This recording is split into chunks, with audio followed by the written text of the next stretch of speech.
Yo, salut à tous, c'est Locan pour Locan.fr et aujourd'hui c'est la sortie de Netflix, on va parler de Netflix en France, etc. Et le premier film que j'ai regardé c'est After Porn Ends. Eh ouais.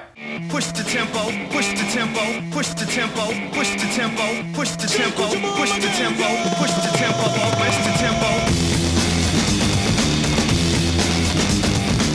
Alors Netflix, qu'est-ce que c'est Netflix? Si vous connaissez pas, on va la faire simple, c'est tout simplement le plus gros site de vidéos à la demande, c'est un site américain comme tous les bons sites généralement, c'est un site qui génère tellement de trafic aux États-Unis qu'ils ont été obligés de mettre en place des partenariats avec les fournisseurs d'accès internet, puisque le soir ça représente une proportion monstrueuse de la bande passante aux États-Unis, et aujourd'hui Netflix arrive en France. Alors pourquoi Netflix arrive en France? Mais parce qu'il n'y a pas d'équivalent à Netflix en France. Il y a Canal+, qui a essayé de faire un truc vite fait, ça s'appelle Canal Play, c'est cher, c'est nul, etc.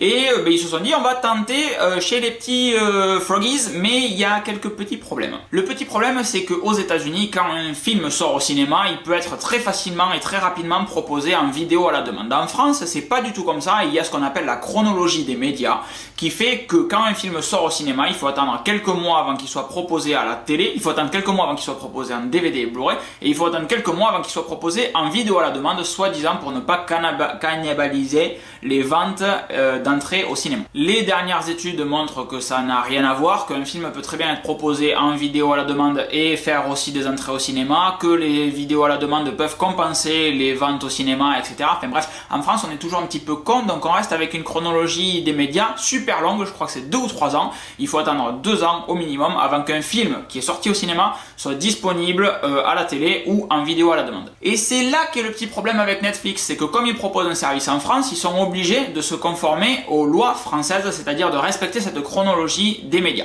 Et du coup, tout l'intérêt de Netflix qui était de proposer des films et des séries au moment où elles sortent aux États-Unis ou pas loin, à quelques semaines près, et bien en France on se retrouve bloqué avec des séries ou des films qui sont trop vieux, ou des films et des séries qui n'ont pas les droits d'être diffusés sur Netflix. L'exemple, c'est par exemple l'incroyable série House of Cards, qui est produite par Netflix, payée par Netflix, c'est une série Netflix. Canal Plus a acheté les droits pour 3 ans, on en est aujourd'hui à la saison 2, donc il reste une saison 3 à fournir à Canal Plus. Netflix arrive en France et ils ne peuvent même pas proposer leur propre série, qui est pourtant House of Cards, qui leur appartient à eux, parce qu'ils ont vendu les droits à Canal Plus pour 3 ans. À côté de ça, vous avez tout l'incroyable catalogue de Netflix. Alors même s'il va manquer des trucs par rapport aux États-Unis sur le catalogue qu'ils vont proposer en France, on l'a vu à cause de la chronologie des médias, des droits, etc. qu'ils ont déjà attribués à d'autres sociétés.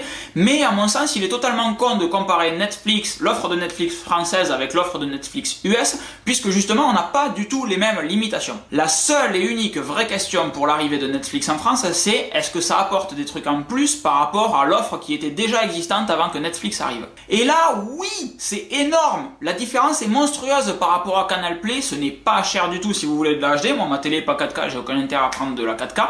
Donc, je vais payer 8 € ou 9 €, je me souviens plus, je vous l'ai dit il y a 2 secondes, par mois. Vous avez un premier mois d'essai si vous voulez essayer, etc. Vous pouvez tester directement sur votre Apple TV. C'est votre compte iTunes qui va être débité. Personnellement, je vous encourage à créer votre compte sur Internet, comme ça vous pouvez utiliser OnePassword par exemple pour créer votre mot de passe, etc. Mettre l'adresse mail que vous voulez, sinon ça passera automatiquement par votre compte iTunes et du coup ça fait un peu trop de services liés, moi j'aime pas trop personnellement. Vous avez donc un mois d'essai pour tester Netflix, si ça vous convient, banco, si ça vous convient pas, ben vous le pétez, le premier mois d'essai est gratuit, c'est pas cher, ça apporte du bon contenu, du très bon contenu. De tous les tests que je fais, il est 11h34 depuis ce matin, je fais que mater des vidéos dessus pour tester justement la connexion, voir ce que ça donne, si c'est fluide, si la qualité est propre, etc. C'est excellent, c'est d'une aussi bonne qualité que si on avait téléchargé le film, voire même mieux sur certains films, puisque la compression est mieux gérée apparemment. Il y a un catalogue qui est excellent, il y a les derniers Batman, Batman Begins, etc. là. Vous pouvez voir des très bons films qui sont sortis depuis un petit moment, que vous n'allez pas avoir sur Canal Play, vous allez avoir des séries, mais il va y avoir, comme je disais ce matin à Thibaut Piron, il va y avoir tous les trucs qu'on connaît déjà, toutes les séries qu'on connaît déjà, qu'on essaye de se procurer par différents moyens, qu'on télécharge ou que des amis nous passent, etc. Et puis il va y avoir tout ce que Netflix va nous permettre de découvrir, parce que il y a un système de suggestion qui est absolument fabuleux sur Netflix en fonction de ce que vous regardez, si vous aimez ou pas. Il va vous proposer un catalogue qui va réellement ressembler à ce que vous aimez, vous appréciez, etc. Il y a des mecs qui passent leur journée chez Netflix à regarder des trucs et à associer des mots-clés aux vidéos, aux séries, etc. pour que ça corresponde le mieux possible aux personnes qui ensuite vont regarder ces vidéos. Donc est-ce que Netflix est un bon point en France? Oui, carrément, c'est une tuerie. Est-ce que Netflix est mieux en France qu'aux US? Non, clairement, c'est pas comparable. Mais est-ce que Netflix est bien mieux que ce qui existait déjà en France? Oh oui, et ça va faire du bien au paysage numérique français, très clairement. Comme je vous ai dit, il y a un mois gratuit. Arrêtez de croire sur parole tout ce que je vous dis. Installez-le sur votre Apple TV, enfin c'est déjà installé, prenez un mois gratuit, testez dessus, créez votre compte sur le internet, regardez-le sur internet, sur votre téléphone, voyez si ça peut vous changer la vie un petit peu, mais ce qui est sûr et certain, c'est que pour regarder des films, eh bien, vous n'aurez plus obligé de télécharger le film et vous dire ah merde qu'est-ce qu'on regarde ce soir, etc. Vous allez sur Netflix, il y a quand même pas mal de chances que les films en question que vous voulez regarder y soient, sauf si c'est des trucs qui sont sortis il y a moins de 2 ans au cinéma. C'était Locan pour Locan.fr sur la sortie de Netflix, je fais pas plus long, vous pouvez me suivre sur Twitter, Facebook, Instagram avec le pseudo LKN Sardari et je vous dis à très vite. Ciao. Push the tempo, push the tempo, push the tempo, push the tempo, push the tempo, push the tempo.